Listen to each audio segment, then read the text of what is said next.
సంబంధించి preliminary enquiry తర్వాత కొన్ని పేపర్స్ చదివిన తర్వాత ఇంకా పూర్తిగా వీటి గురించి పేపర్లు ఇంకా చూడాల్సింది.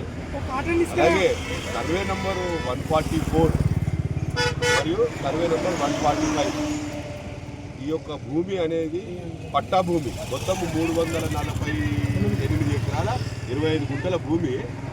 148 ఎకరాల 25 గుంటలు వచ్చి సర్వే నెంబర్ 144కు సంబంధించిన భూమి. 200 ఎకరాలు వచ్చేసి సర్వే నెంబర్ 145కి సంబంధించింది. ఇది పట్టా భూమి. అయితే ఈ భూమికి వచ్చి భూమి చేసిన వారు ఎవరైతే ఉన్నారో వీళ్ళు రక్షిత కౌలుదారు, ప్రొటెక్టెడ్ టెనెంట్స్. వీళ్ళు 13 మంది ఉన్నారు.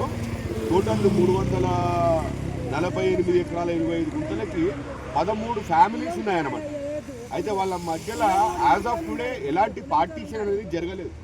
అంటే ఇది ఒక ఉండడమా, ఇది అంతా ఒక ఉమ్మడి ఆస్తి లాంటిది. అన్లెస్ అంటే ఈ 13 మంది పార్టీషన్ కోర్టు ద్వారా చేసుకుంటేనే ఎవరికి భూమి వాళ్ళకు బెనిఫిట్ అవుతుంది. అలాంటి పరిస్థితి లేదు. ఎలాంటి పార్టీషన్ అనేది ఏ కోర్టులో కూడా పెండింగ్ లేదు. కానీ కొంత